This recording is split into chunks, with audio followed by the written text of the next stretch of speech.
start. Preparation for Pesach. The pasuk tells us that right in the beginning of the parasha, I'm sure everyone already spoke about it, that Vaikra el Moshe, Vaidaber Hashem elav Noel Moed lemor. Vaikra, if we look up in the Sefer Torah, we have a small aleph, a small aleph, and it's very different. All the letters in the Torah has to be the same size. How come Vaikra has the small aleph? So there is an interesting insight the Balaturim brings the Midrash, and he says there was an argument between Moshe Rabbeinu and Hakadosh Baruch Hu. By the way, there are only three places in the whole Torah where Hakadosh Baruch Hu calls Moshe Rabbeinu with this lashon, Vaikra. Usually is, as we all know, Vayedaber. What's Vaikra? Hashem called to Moshe. And out of these three places, only one place it says the small aleph. And the Balaturim explains that Moshe Rabbeinu didn't want to to be called Vaikra with the aleph. He wanted to be called Vayiker, Vayiker Lashon Mikre, meaning that Hashem didn't call him, Hashem happened to speak to him, which is the same Lashon used when when Hashem speaks to Bilam, the Navi of the Goyim, the most evil person that was on earth that generation. Hashem spoke to him Lashon Mikre, Lashon Keri, Lashon, not in the respectful way. And Moshe Rabbeinu doesn't want to start. He wants to be like Chas v'Shalom, like the same way Hashem calls Bilam, and Hakadosh Baruch Hu does not accept it. Hashem says, I want to call you Vaikra, which is Lashon Mechubad, I called you. And very interesting, the Orach Chaim also asks, why specifically here? Out of the whole Torah, Moshe Rabbeinu over here stands out his humility to tell us, no, call me in not an important way. And I was thinking that maybe the reason is because we are now entering the Chumash of the Korbanot. Korban, we all know that there's a big argument in the Rishonim. What was the purpose of the Korbanot?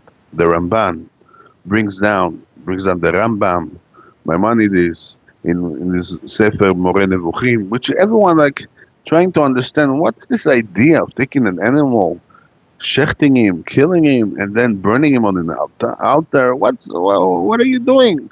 It sounds like I don't know. It's weird. People don't really understand it. So the Rambam has a way of understanding it, and the Ramban, Rabbi Moshe ben Nachman, argues on him, and he tells him, Chas v'Shalom, you can say that.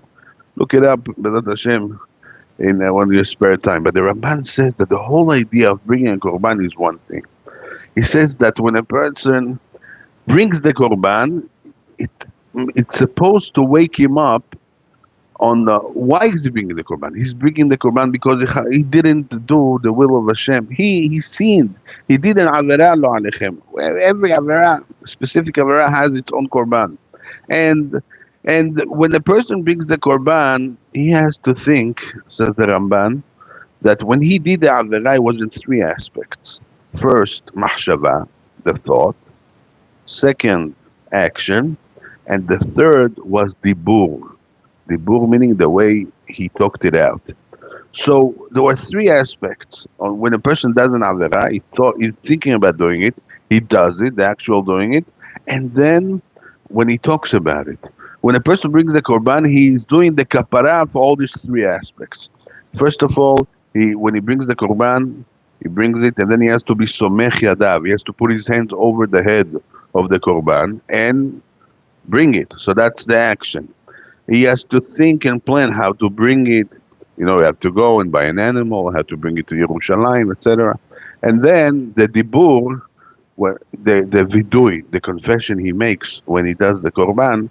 So that three aspects are those that are mechaper on the specific avera he did. And more than that, says the Ramban, when a person sees what's going on, what's happening to the korban, that is being killed, is being shechted, they cut him out, they take out the inside organs and they burn it out. A person has to imagine the Has v'Shalom that he would, any person that makes an Avera, he deserves punishment. And Has v'Shalom, this thing had to happen to him. And seeing that and knowing that should wake him up to think, hey, it could be me. So he has to do teshuvah. When he does, the only way Avera is mechaper, and is only when he does teshuvah. So when a person does teshuvah with the korban, that's bringing him the kapara. Now, I was thinking, maybe that's why Hashem is hinting us the anava, the humility of Moshe Rabbeinu right here. Because the first pasuk of the Chumash, Vaikra el Moshe, Hashem called Moshe. Moshe is like, who am I to that Hashem called me? I'm a nothing. I'm a nobody. If it's I'm a nobody, Moshe Rabbeinu anav mikol adam asher al pnei adama. Moshe was the most anav person over the whole earth, even though Moshe Rabbeinu was the highest spiritual human being in the world, because he was 40 days in Har Sinai, not once, not twice, 3 times. Didn't have to eat, didn't have to drink.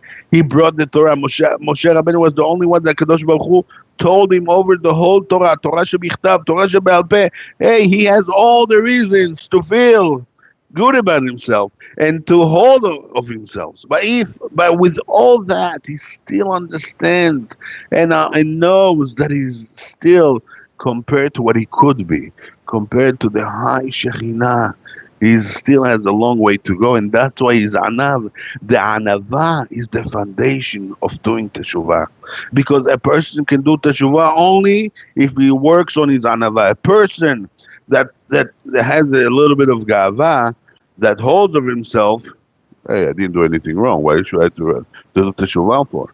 I did nothing. This is the whole idea. This is the headline of Chumash Vaikra, of Parashat Vaikra, and this is also what we are entering with Hashem next week. We're going to have Pesach. This is the whole idea of matzah. What's a matzah for? Matzah is the same ingredients, water, flour, just without the air, without the showing off. This is the whole idea of matzah. Matzah is also anava. Be'ezrat Hashem yiratzon.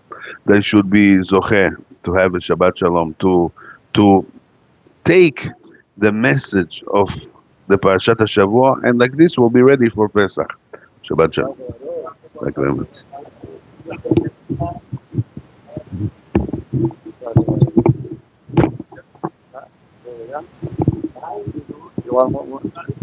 Okay, one. Okay, Rabotai, we'll just continue a short continuation of what the Rabbi just said beautifully.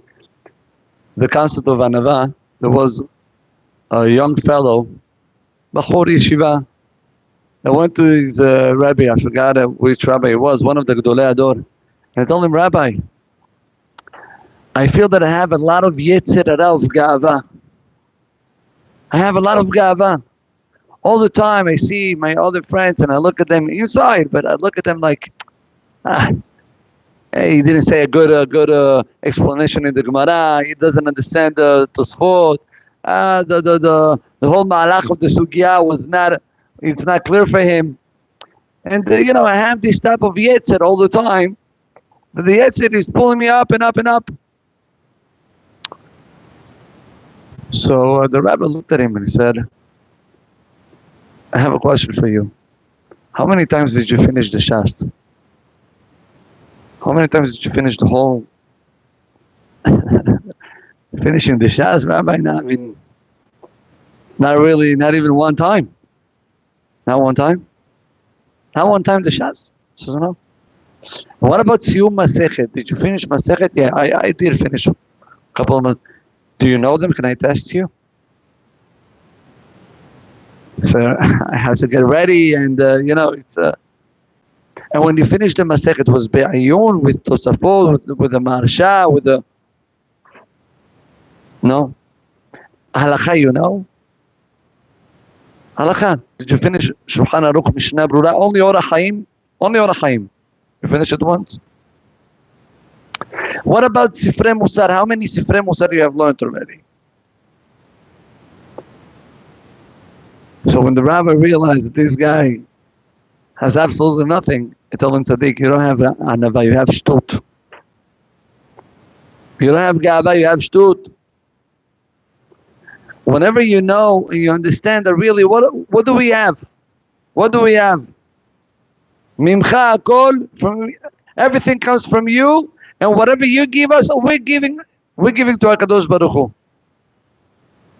When a person understands that concept, so there is absolutely no room bichlal where to have this pride, this gava.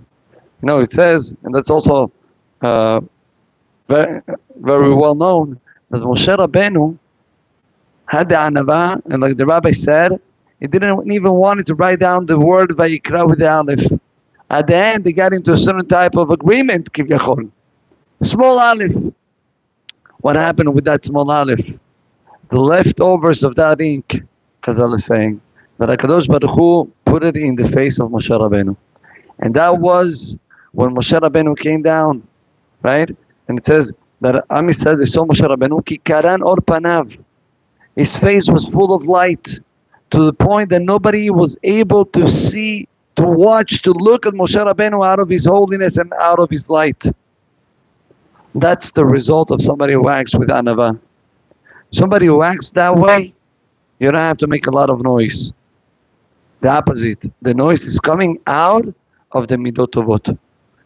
There is a famous Gemara that says, in general, nothing to do with the actual gava and anava, but it says there is a concept that's called kish kish karya. You know what's kish kish karya? You take this kupat tzedakah, and if it's empty, there's a lot of noise. If it's full, no noise. That's the way. When you see somebody that is making too much of a noise, it's a sign that inside is empty. When you see somebody who is quiet, like the Gemara writes, when a person is quiet and is humble and he understands that all what he got is a gift from HaKadosh Baruch Hu, the same way that he gave it to you, he can take it out from you at any moment, any time. Then your actions are completely in a different way, and then you can really act with anava. We'll just finish, and I think I told you this. There was this rich man that came over to one of the Gedolei Hador, and he told him, Rabbi, I really want to understand. I know that Borei Olam managed the world. I know. And I know that HaKadosh Baruch Hu was the one who gave me everything. Today, Baruch Hashem, I'm so wealthy. I have real estates all over, different countries. I have bank accounts all over. I have money, a lot of money, also in my house, also in bank accounts, also in real estate, in the stock markets, everything. Rabbi, is that possible for real? That HaKadosh Baruch Hu in one instant, He will take it out from me? I don't even can imagine how Borei Olam can take out the money from me in 1 second. Right? 1 second. Like next second, Borei Olam can take out all my money, he said. Explain to me naturally how. And the rabbi told him, you're right. Maybe Borei Olam will not take away the money from you, but it will take you out from the money. If he wants, in 1 second you're not here.